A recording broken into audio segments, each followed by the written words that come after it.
Huh? Just a moment, the man said, his hand stopping. This is the same journalist who just moments ago dismissed Japanese food as overrated. He frowned, and when he entered the restaurant, he looked like he didn't even want to pick up chopsticks. The man is now staring at the freshly fried dish with his eyes wide open. I can't find the words to describe what happened. In my mouth. The shop owner also remained silent across the table.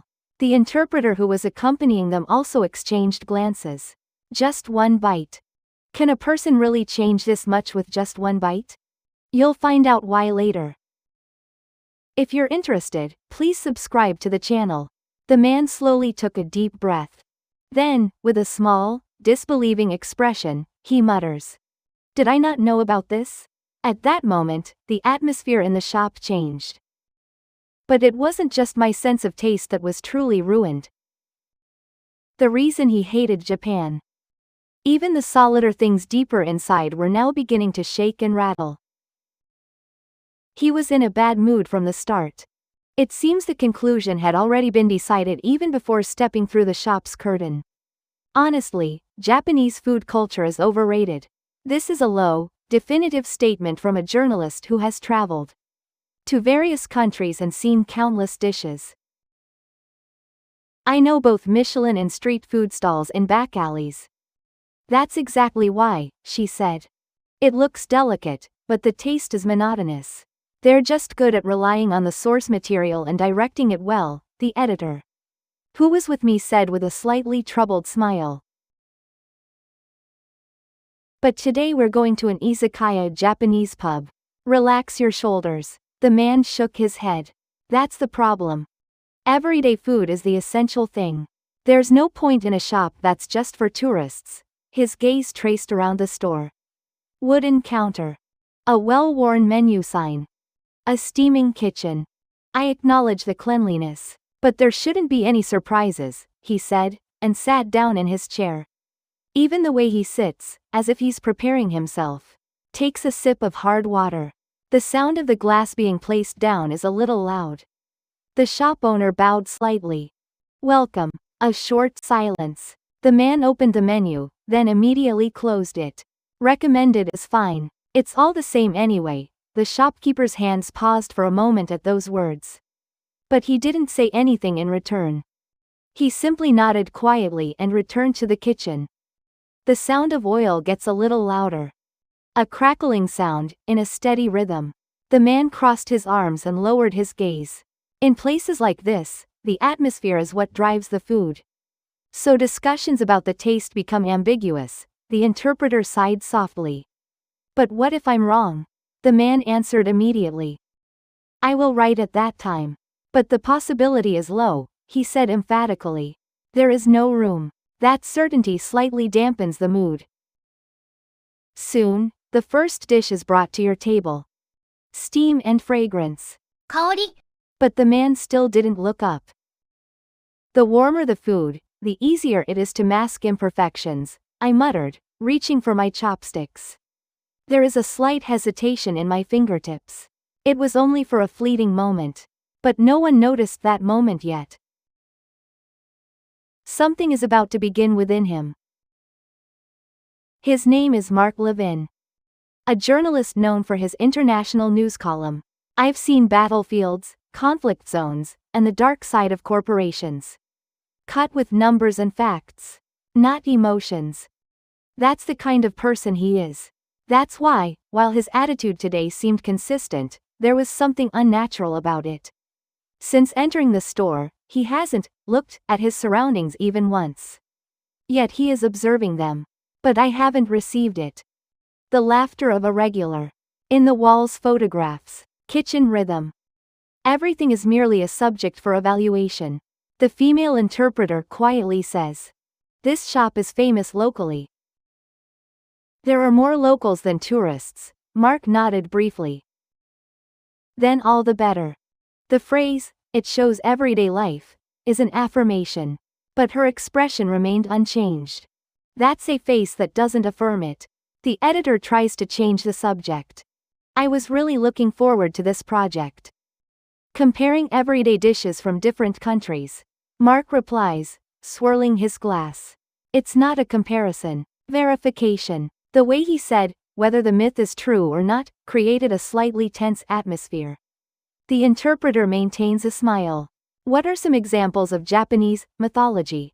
Mark doesn't hesitate. It means that everything tastes delicious, was the immediate response. Without a moment. That's statistically impossible. The logic is that even if the average goes up, the variance doesn't disappear. It's correct, but somehow rigid. The shop owner places the second plate down. Small side dish of simmered food. Careful presentation. Mark glanced at it and reached for his chopsticks. Bring to mouth. Bite. Swallow. Just as expected. Short assessment, not bad. But I'm not surprised, the editor said with a wry smile. This is only the second plate, Mark shrugged. The initial velocity reveals that the structures are similar. At that moment, the sound of oil sizzling in the back of the kitchen changed slightly. More detailed and sharper than before. The shop owner's movements also become slightly faster. The interpreter mutters softly. Oh, it's coming. Mark doesn't respond. What? The interpreter asked, sounding slightly amused. This is the shop's sign, I said. As the shop owner slowly turned around and our eyes met behind the counter. For just a split second, there were no words. But her gaze seemed to be confirming something. Mark ignored her gaze and looked down at his glass. The more signature a dish is, the higher the expectations tend to be, said a calm voice. However, those fingertips are just a little bit off rhythmic. The fingers that were supposed to be tapping were a beat behind. A feeling of unease that even you don't notice.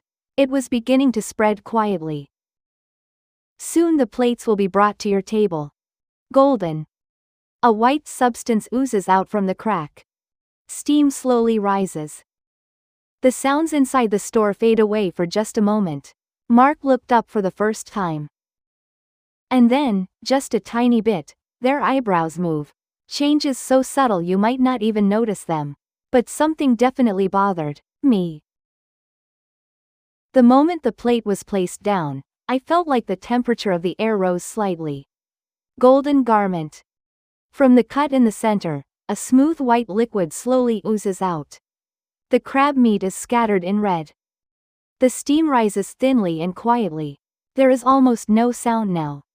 The shop owner said nothing. Just take a step back and observe the situation.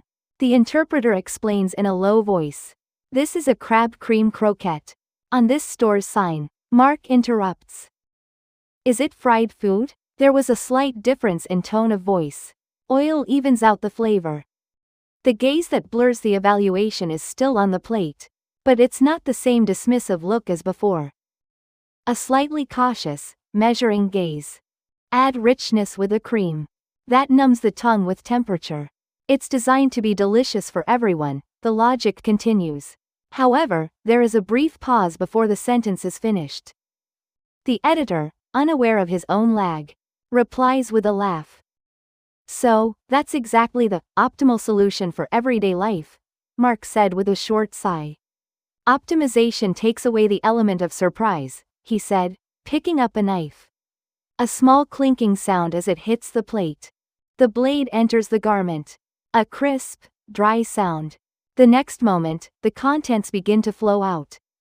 The fragrance suddenly rises. The butter and crab, the sweet and salty flavors, reach your nose softly. Mark's hands stop for just a split second. Stop, then move again. A difference so small you might miss it. But it's definitely different. I could faintly hear the interpreter gasp. It's hot, so please be careful. The shop owner added, and Mark nodded. There's no fever, the voice said, just as usual. However, the way you hold your chopsticks will change slightly. I'm being more cautious than before. Cut into small pieces. Steam, and the rising light, flicker. On the surface. He watched it for a few seconds. A few seconds of time. That is neither evaluation nor observation. But the editor, who had been taking a long time for him, looked at his watch. Only a few minutes have passed, but the atmosphere has already changed. What do you want to do? The interpreter asked quietly. Mark didn't answer. Instead, I'll just say one thing. Just one bite is fine. At those words, the shopkeeper's gaze shifted slightly. The editor holds his breath. The interpreter said nothing. Mark picks it up with chopsticks. The garment is slightly disheveled. The cream inside slowly forms a string. The distance feels a little longer. Just a few centimeters to the mouth. In the meantime, no one can see what's happening inside him. But something is definitely in motion. He says just one more time. One bite is enough. The meaning of that, enough, is still unknown to everyone. It's not just the food that's judged here. The weight of everything he has believed in up until now is about to be put to the test. The chopsticks tilt slowly. The gaze shifts from the plate to the mouth. Breathing becomes slightly shallower. And then the tips of the chopsticks trembled. Just a little. Mark's breathing becomes shallow. Her gaze remained fixed on the croquette, unmoving. Just a few centimeters away from the mouth. But that distance feels strangely far. Voices begin to clash within him. The oil and cream structure is simple. Expectations are simply getting ahead of themselves. There's no reason to change the assessment here. These arguments are neatly presented. The pile, as usual, should not collapse. But beneath it, another feeling quietly asserts itself. Observations such as, the scent is different, the temperature rises more gently, and, the sound of the batter is lighter, are starting to outpace the evaluation. He frowned slightly. I begin to realize that my own internal order is messed up. Don't decide first, said a small, almost inaudible voice. The interpreter looked up but said nothing. The editor closed the notebook in his hand. I know the words I need to write haven't come yet. Mark paused for a moment, stopping his chopsticks. Should I put it back on the plate? Or eat it? That decision was unusually weighty. But that one bite could shake up part of the articles I've written so far. Words from the past come to mind. To deny, overestimation, staged presentation, and reliance on raw talent, is tantamount to denying oneself. He started to close his eyes, then stopped. I know that closing it would be running away. Keep your gaze fixed and exhale slowly. It's a test, I said briefly. Not emotions, but facts. Those words bring back just a little bit of strength. But at the same time, another voice overlaps. The truth is right before our eyes, he thought, unconsciously looking at the cross-section of the croquette. The silky, swaying, white crab fibers, and fine bubbles of oil, reflect softly. You realize it's not uniform. The theory that there are layers of temperature, and there are layers of aroma, is beginning to be updated. To refuse or accept. The update. The chopsticks are raised again. This time there is less hesitation. But it's not perfect. The interpreter whispered. It's okay, Mark said, and smiled slightly. The first, subtle change. Whether it's okay or not remains to be seen, he said, his voice low, but a little less tense than before. The shop owner remained silent, never averting his gaze. The sounds from the kitchen have stopped. The other customers around me have also become quiet without me noticing. Time stretches out thinly. Mark asks himself one last question. What if I'm wrong? No answer given. He made the decision without being able to express it. The chopsticks are brought closer to the mouth. The scent becomes stronger. The heat touches my cheek. The lips part slightly. Even at this point, he still hasn't reached a conclusion. Move forward without possessing anything. Don't run away. The only thing that propels him forward is his decision not to run away. And then the croquette touched my lips. The moment I touched him, his expression froze for a moment. Hot. But it's not a stinging heat. The warmth that gently envelops you. The next moment, the teeth split the coating. Crunch much lighter than expected. The cream inside slowly spreads. The moment it touches the tongue, it feels as if the sound disappears. The sweetness of butter, and the savory flavor of crab. The outline of the salt is not uniform, but rather has layers that follow quietly, in a specific order. Something begins to break down inside him. Huh? I let out a sound. Small but sure. Swallow. 飲み込む Before I could even think about the next bite, my chopsticks moved. The logic that was supposed to stop it just can't keep up. Wait, I say to myself. But it doesn't stop. The change in temperature, with the second and third sips, reveals yet another different aspect. As it cools, the sweetness intensifies and the umami flavor comes to the forefront. His eyes slowly begin to open. That's not the same, evaluative eye I had just a moment ago. The eyes that receive. The shop owner quietly takes one step closer. Mark looks up. I'm speechless. Chew slowly, as if confirming something in your mouth. The impression changes with every bite. This, he trailed off. The right words you are looking for. But it can't be found. What came instead was a short breath. A mix of surprise, bewilderment, and a slight chuckle. No, that one word finally fell. The structure is different. The editor leaned forward. What's the difference? Mark shakes his head. I can't keep up with the explanation, a rare occurrence. He can't choose his words. It's sweet at first, but it closes quickly. The oil isn't heavy. They're not using temperature to mask the problem. Rather, he opens up with temperature. He smiles slightly, as if surprised by his own words. Opening it up, huh? The interpreter nodded slightly. The shopkeeper said nothing. However, only the eyes softened slightly. Mark puts down his chopsticks. Take a deep breath. I won't say anything for a while. In the silence, something within him is definitely shifting its position. And then, slowly. Maybe I was wrong, he said softly. However, this is not a definitive statement. But they're not running away either. At that moment, the atmosphere in the room relaxed. The editor laughed, and the interpreter breathed a sigh of relief. The shop owner bowed his head just a little.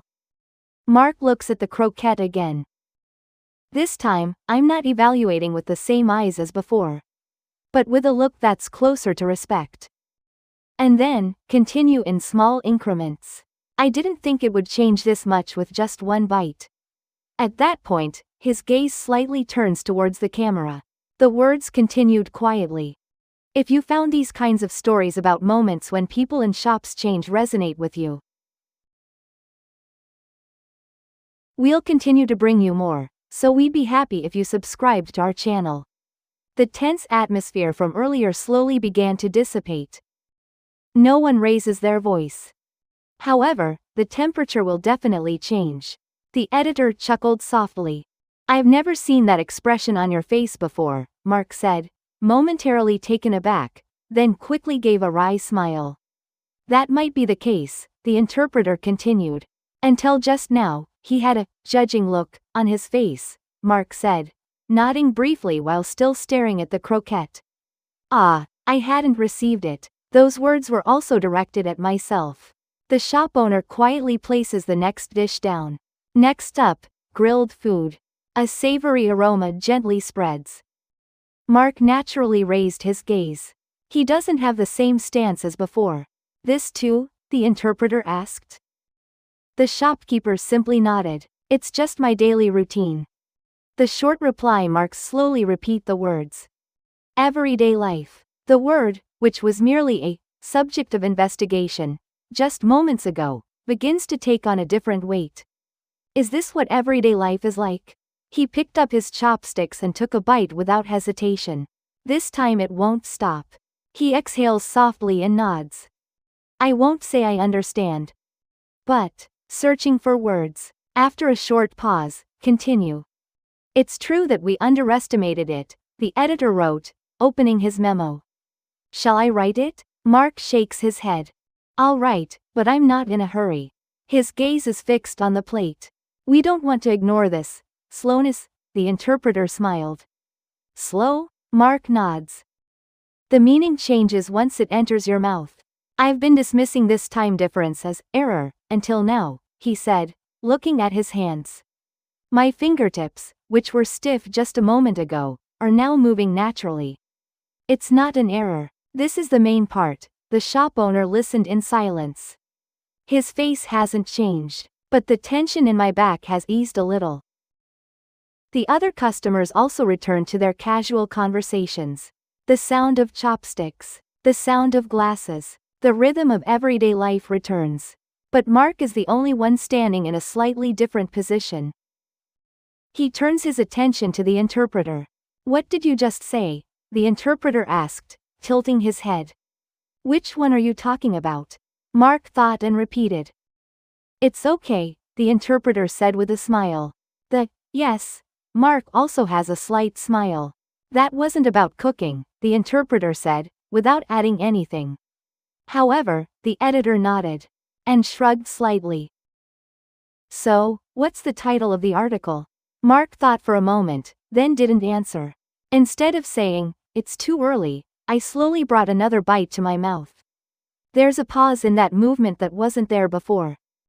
A time to savor, a time to receive. He consciously maintains that state during that time. No need to rush. I'm choosing not to rush. The shop owner prepares the steaming pot. Mark's assessment of that back is not something he should only see once. Not even observation. A gaze that seems to be confirming something. I don't say, thank you. I won't say it yet. But instead, I couldn't stop eating. Those were his words just now. By the time I left the store, the air outside had gotten a little chilly. The neon lights blur, and the sounds of the street return. Mark stopped walking and put his hands in his pockets. His face still looks like he has the fever from earlier lingering in his fingertips. The editor stands beside him and asks, have you decided on the opening line? Mark shakes his head. Not yet, a short reply. But without hesitation. You said there was no rush. The interpreter said calmly, and Mark nodded slightly.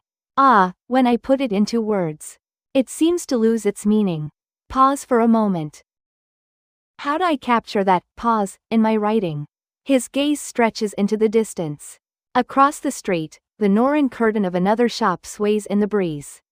I've always considered reaching a conclusion quickly to be a good thing, he continued, almost to himself.